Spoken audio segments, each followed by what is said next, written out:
Hey everyone, Retire on Dividends here. I've been wanting to make this video for quite some time, but of course, as you guys know, I do daily videos and those are the priority. But I did get up earlier today to get this video out.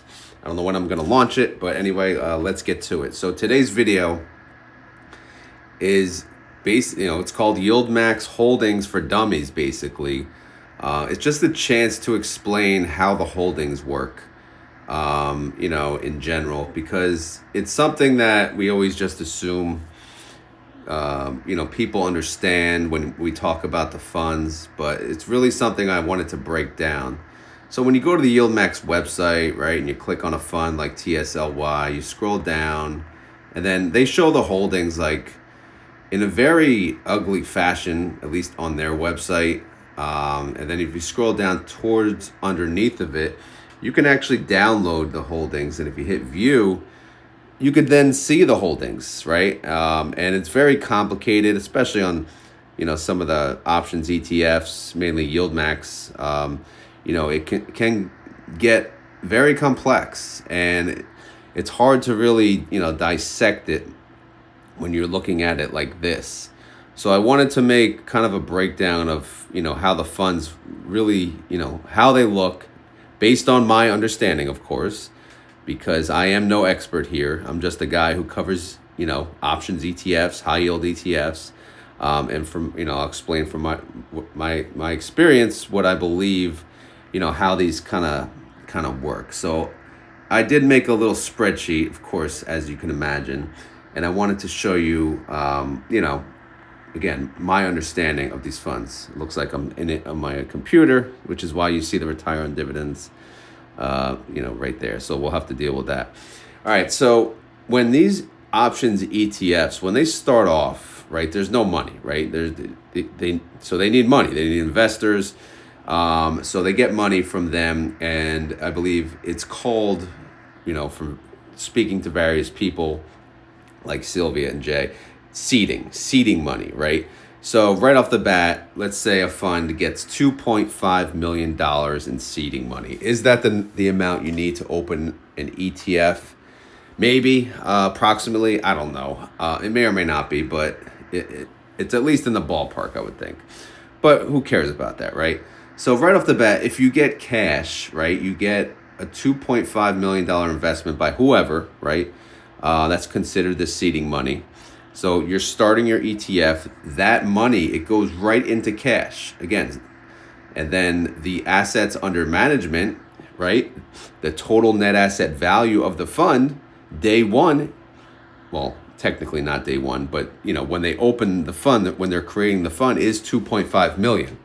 So if they start with 2.5 million and they say, okay, we're going to offer 100,000 outstanding shares from day one, then that would make each fund, or the net asset value of each fund, $25 each, right?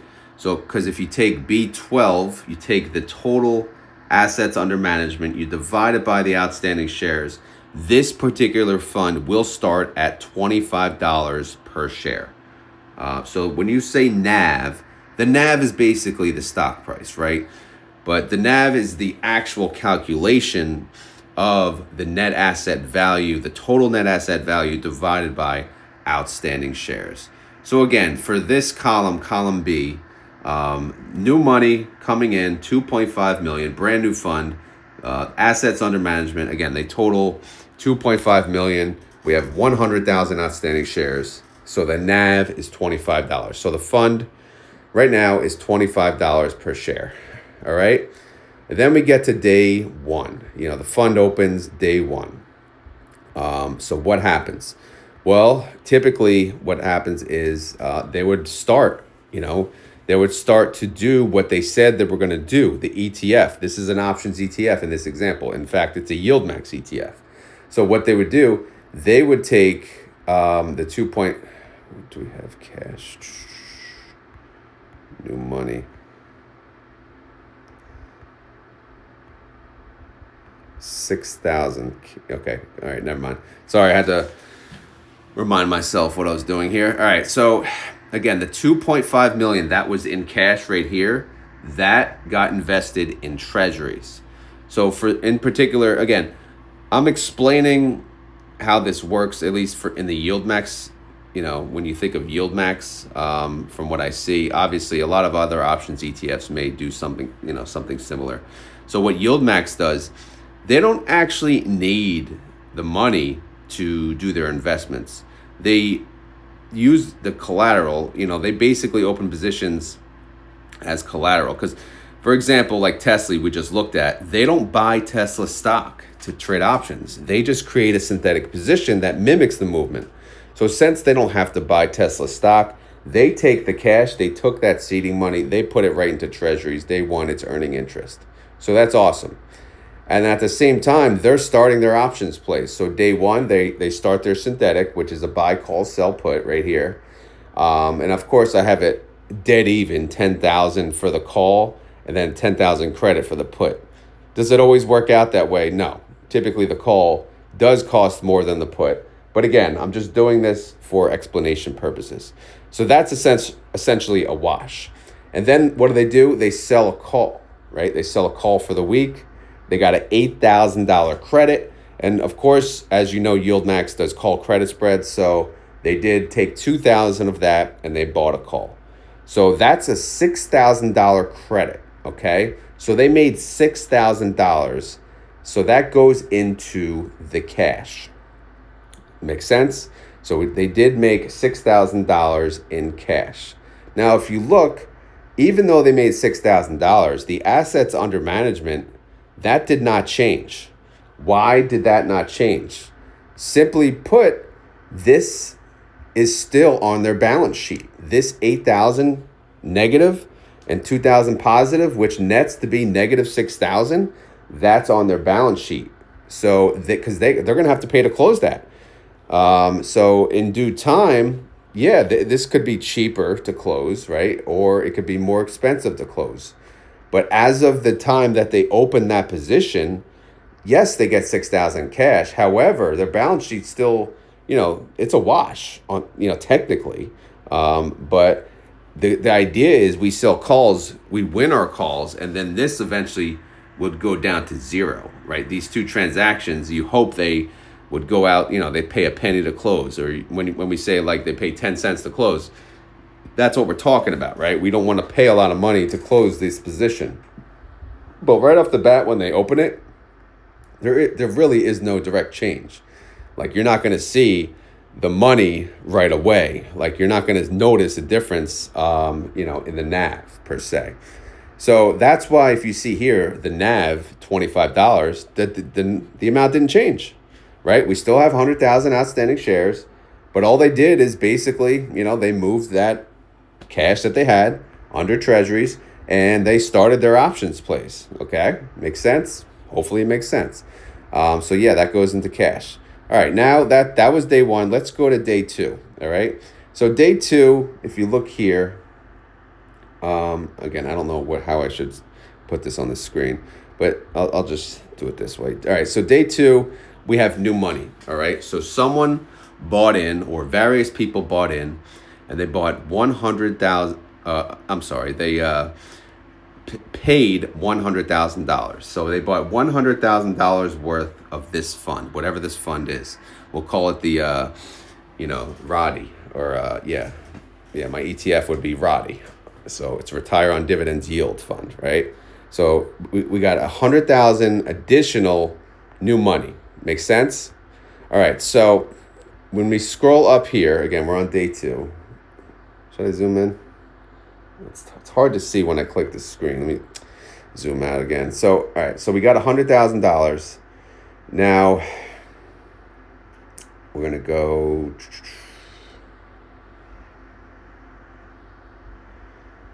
Where do we go? All right, so that $100,000, that went into cash. So now we went from $6,000 in cash, which we received from the option, to $106,000 in cash. All right, so because that's day two. Now, this, the treasuries, no change, right? Of course, the treasuries, yes, it can accrue interest, and it does accrue interest, I'm sure, on a daily basis. But again, for the purpose of this video, I'm not adding any change to that. And then for the purpose of this video, I'm not making any change to the synthetic, which is up here, nor the weekly call, which is here. All right. Again, I probably should have labeled them, the top two synthetic and the bottom, and then this is the weekly, but whatever. I'll explain that as we go. But so again, so now what changed, right? What changed? Well, cash, right? Cash changed. Outstanding shares changed, right? No movement on the contracts, which means like basically it was a flat day. So this synthetic, the value of it did not change, okay? Again, for explanation purposes. So all that happened is we got more people that invested it. They put $100,000 in. So they had to create $4,000 additional outstanding shares, right? So if you look at the share count, we went from 100,000 to 104,000. So if you take now the assets under management, that now reflects $2.6 million. As you know, the day before we had 2.5 million. But since we got $100,000 of new money, the asset under management now is 2.6 million. However, outstanding shares increased to 104,000. So the NAV is still $25, right? So again, people say when people buy into the fund, does it dilute it? No, it doesn't dilute it. I mean, when new money comes in, new outstanding shares get created, and essentially the equation, with all things being equal, is equal. And as you can see, it's equal. It's still $25, in share price, in NAV. So again, I don't know how to better explain it than that, but again, $100,000 put into the fund goes under the balance sheet, under cash, and then what happens? Right? Obviously, they have to create 4,000 additional outstanding shares. They create them as they need them. Typically, they call them creation units, and they create 25,000 at a time. But obviously, I'm just showing that they created 4,000 in this example in the Roddy fund because, we don't have as much volume, right, as YieldMax. But yeah, so again, no change to NAV because, again, you have to imagine, of course, in this example, the underlying did not move. Like it was everything was flat, which is obviously not going to happen. There's going to be movement here. But again, this is just a hypothetical scenario where we want to show kind of how it works. All right. And then we're going to get to day 3. All right. Day 3 is green. Why? It's deck day. All right. So now let me zoom out so we can get a better picture here. So what happens on day 3? Well, I have, it's declaration date. Again, people say people buying into the fund dilutes it. Again, that's really what made me make this video. So declaration date, that's a chance for everyone to get into the fund in order to qualify for the distribution. Whether or not that's a smart idea, that's up to them. All right. That's completely up to them if that's their decision. So what happens on declaration date? All right. $400,000 is added to the fund. So people buy in, they spend $400,000. Where does that go? Well, it goes here. It goes to the cash. But if you look, the cash is now only $406,000. So what does that mean? That means $100,000 that was put into the fund yesterday, that got added to the treasuries or the bonds or whatever to earn interest. Because, they don't want that money sitting there idly. They want that money earning even more money. So that's what happened with the 100,000. So the new money went into the cash bucket, and it hung around with the 6,000 that they made on day 1, because that's still sitting in the cash bucket as well. So cash is showing 406,000, treasury is showing 2.6 million, and now we have some movement here, right? We have some movement. But what happened? Well, what happened is our buy call, right? Again, this synthetic is a sell put buy call. What happened is the underlying actually went up, right? The price of the underlying went up. So when the price of the underlying goes up, our call becomes more valuable. So our call is now worth $12,000. All right, our position. Our put only cost $8,000 to close. So these two things went from zero net to now it's in the positive, $4,000 positive. But if the underlying goes up, what happens at the same time? Our call that we're selling, that's going to cost more money to close. So it went from 8,000 to close to 8,900. Again, I'm just playing around with numbers. I know it wouldn't be exactly this way, but have to imagine with me here. And then our our call credit spread, the buy call, that became just a little more valuable, $100 more, right? So again, a lot of things change here, but this is what happens on a daily basis, right? The synthetic price of the put, the call, the sell call, all of these, the price, right, of each one changes daily. In fact, hourly, but they don't update the holdings until, the end of the day. So you won't really see that, the live movement, but you get what I'm saying, right? It's going to cost, each one has its value and it changes daily. And that's what moves the total net asset value. So for day 3, there's movement now in the contracts. Obviously the treasuries, yes, we know, they added the 100K, okay, and then we got new cash. But look at the assets under management. It went up in value. Why did it go up in value? Well, because the movement of the underlying went up, right? But it went up in a piece that it did not obviously negatively, affect us. So we did not get capped, we'll say, too much on the sold call. It only went, negative 900, but we gained, 4,000 up here, right? We gained 2,000 to buy call, and then the put, it costs less to close. So we gained 4,000 there. We lost essentially 900, well, really 800 with this call. So overall, the value of the fund went up for that reason. So now the assets under management is $3 million. So if you look here now, since the assets under management total to be $3 million, the new shares created additional shares up to 120,000, right? Because we had 400,000. Let's see, the 100,000 created what? 4,000, and then 400,000 created 100, so 16,000 more. So that makes sense. So additional shares created of 16,000. So from 104,000 to 120,000. Again, they had to create 16,000 additional shares for the new money. And the NAV, essentially, it did change. It went up positive. So we take this number, right? We divide it by, the total assets under management divided by the total outstanding shares. And then we get 2503. It didn't go up much because, again, this is a big number, but we're sharing it with a lot of people. So it did... Overall, the net asset value did change in a positive way. It did go up by 3 cents. All right. So again, if there was no movement up here, it would be 25 flat, right? If there is no movement up here, just like we saw on the other day, it would be 25 flat. But since things went in a positive direction, we did gain 3 cents in NAV. So that would make the NAV go up. All right. Then we have day 4, which is ex-dividend date. Again, for the purpose of ex-dividend date, I'm keeping the trades value up here the same. The treasuries, I did change. We moved 400,000, that new money. We moved that to treasuries. We're going to use that right away. However, you will notice the $6,000 is gone. Why is it gone? Well, if you go down here, the distribution paid out was 5 cents a share.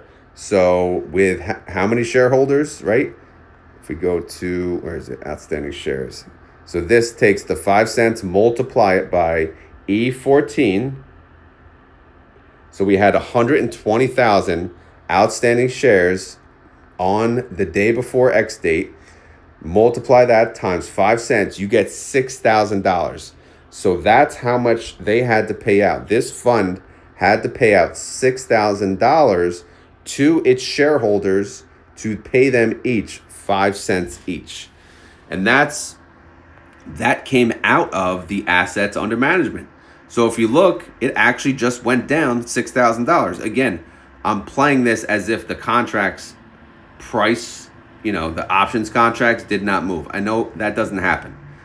It doesn't happen, but I'm using it as an example to understand how exactly this works, okay? Hopefully this is helping. Again, I'm trying to think in my mind if it is to beginners or even, mid-timers. I don't know. If it helps, just let me know. Again, I'm going to keep going. But the treasuries, as you can see, 3 mil cash is now zero because, again, that $6,000, that got paid out. So since it got paid out, now look at our NAV. Our NAV dropped by that 5 cents, right? Because that cash left the assets under management. So that's why when they say, okay, it drops on ex-dividend date, well, yeah, right? It drops because, they paid out the money. So it's 5 cents in NAV that went down. So that money, that 6,000, remember, that's how much we actually made in options premium on day one. So they decided to pay out exactly what they made, and they paid that out on X date. And everyone got paid 5 cents. Their NAV, right? They own the fund. So their NAV dropped by 5 cents per share. All right. Again, hopefully that makes sense. I'm going to go into one fund now to just look at it and hopefully explain it even further. So I'm going to use probably the easiest fund. Let's use Plady. It's a newer fund I started covering. And I'm just going to go, again, try to explain it in even more depth. So this is an actual download of the holdings.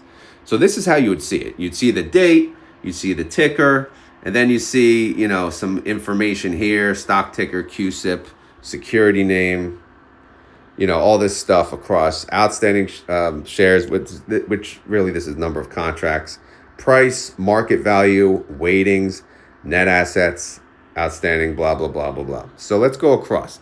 So the date just represents the as of date. So typically if you download the holdings, on the current day, it'll show you the current day. But if you download the holdings after hours,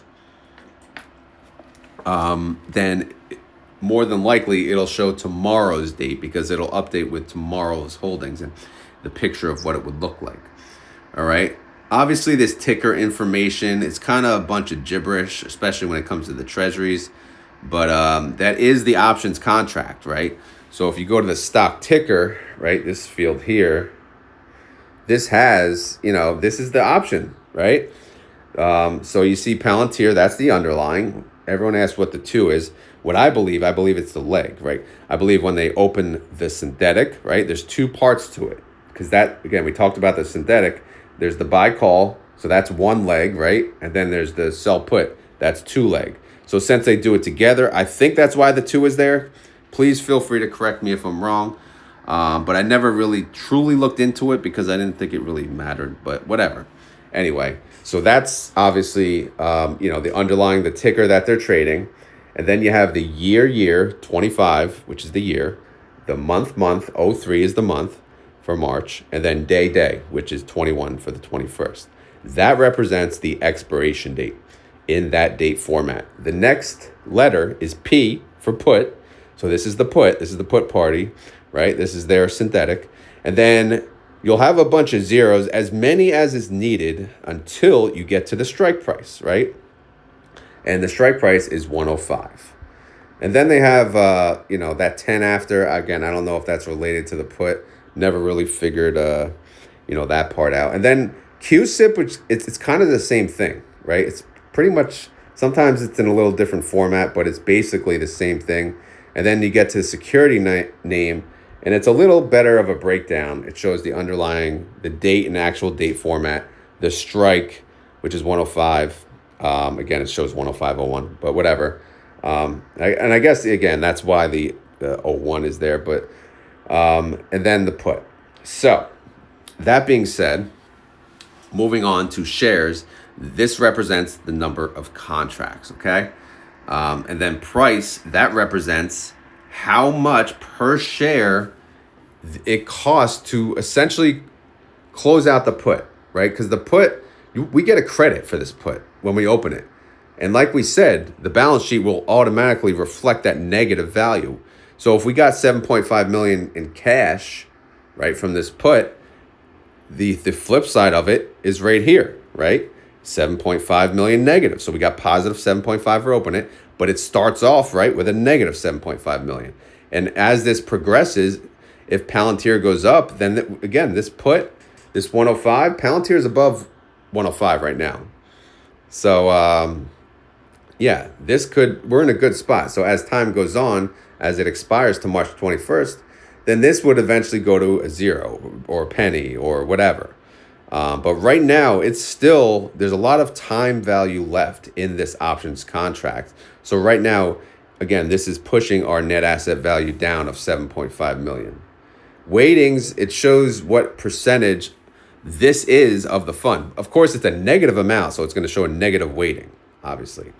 Now, for weighting, most of the treasuries are going to make up the weighting because that's where all the collateral is held. Net assets, this is just the net asset value.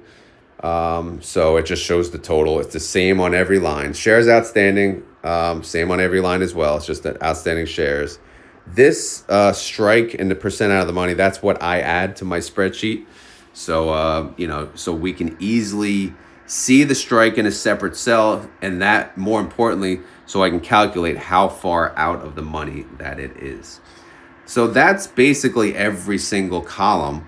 But again, you'll see all these treasuries, right? Remember we said they invest in treasuries? Well, here it is. All of that money, right? All of that money is in treasuries. So, and then obviously we have 31% down here in cash. So, again, they get money, they get new money, they put it in treasuries. Do they need cash to sit there? I mean, yeah, because they have to pay us a distribution. The timing of that, I don't know their methodology for that, but all I know is they do try to earn the most interest, the most for our money, whether it's through these treasury bills, treasury notes, whatever, right? First government obligation fund. All of these are just earning interest. 2 to 5% interest maybe. But again, we will take it. I will gladly take it. And then, of course, underneath the treasuries, obviously the treasuries are not highlighted because it's really not important. What's important is our options plays and if we win those trades. So again, the call is in orange. That's the flip side of the put. Selling the put, buying the call, that represents the synthetic position, which again, it replicates the movement of the underlying stock, which in this example is Palantir. So if Palantir goes up $1, then the synthetic should go up $1. Palantir goes down $1, this synthetic should replicate that exact movement. And that's the idea behind the synthetic position. Now, we sell calls against this synthetic position, and that's what this blue is, right? They're selling a call, right? They're selling a call at 120. And when you sell a call, that's where you get that credit. Remember that 6,000, we sold a call, we got a credit. So when they sold this call, right, they got a credit, and that went to cash. But at the same time, this is still open. As soon as they sell that call, they're still obligated to, settle that call. Whatever it's going to cost to close it. And again, when I say cost to close, they don't let their options expire worthless. In YieldMax, they don't risk any assignment, so they always cash settle. So it's either this call is going to lose us money or it's going to make us money. And when I say that, make us money, obviously it'll cost us less to close versus the credit we got. So if we got a $1.5 million credit when we opened it, that went into cash. And then at the end of the day, when we got to expiration date, it cost only $200,000 to close. That's a win. However, on the flip side, if it costs $2 million to close when we got a $1.5 million original credit, that means we lost the trade. All right. So the idea is we want to have more wins than losses so that they can pay us out a good amount of premium. Again, they pay us out whatever they make on the options premium. Sometimes they pay us more than what they make. Sometimes they pay us less than what they make. But one thing they do try to do is they try to pay us out whatever the underlying's implied volatility is, because they think they can make that on an annualized basis. And, sometimes they do, sometimes they don't. All right, so that's the call. That's the sold call. This is the buy call. So these two create the credit call spread, which is the new strategy that they're using. So they sell a call at 120, they buy a call at 125. Again, this is just to protect them, because if this underlying blows past 120 to 130, then guess what? We really only lose the $5 per share. Again, excluding time value. But yeah. So when you look at the fund here, right? So what I do, I add up the value of the fund down here. So it shows 132 mil. That should match to the net assets here, 132 mil. Yes, it does. And then obviously you take that number, you divide it by the outstanding shares, and this is the NAV, just like we calculated on the other sheet. And then the closing trade price, I always add that to see, because it has to make sense, right? But in this example, Platy's been a little off. In this example, it's 9 cents off, but really, I mean, who cares? And then, of course, I do look at the total synthetic value to see if it's overall in a profit position or negative. And then right now, like Platy, it's showing the negative, but they just essentially cashed out their synthetic. And then you have the call spreads and the value of those. So let's see, call spread. Actually, yeah, I did not add that.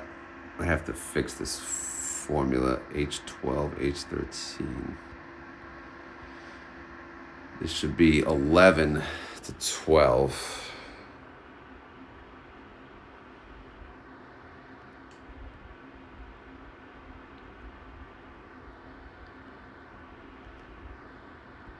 Because that is always going to be a negative. It's just how big is the negative, because it's going to cost us something to close the call. It's just a matter of how much. All right. And remember, I mentioned they try to earn us, the IV. This is the 30-day IV of Palantir, 62.8%. And I mean, this fluctuates with the volume that we see in that underlying. So the higher the volume, typically the higher the IV. Obviously, there's a lot of other factors involved in calculating the IV, and I'm not even going to go there. I'll let someone else explain that. But, again, that's what they try to do.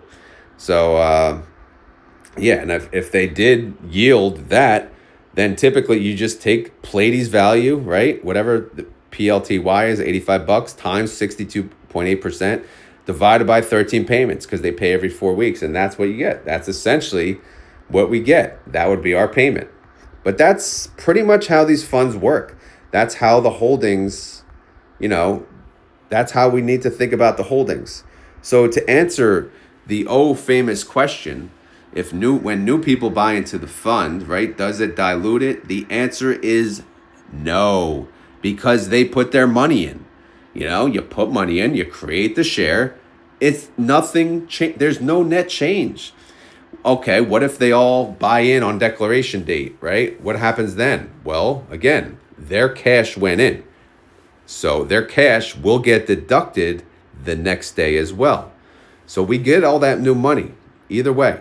Or what if the declaration date, what if that new money affects the dividend and we get paid a less of a dividend? Well, that's okay too, because if they pay us less, then less comes from the NAV. So then we would keep that extra money that we did not get paid in the NAV. So if we have a $30 fund, we wanted to get paid $5, but they only pay $2. Guess what?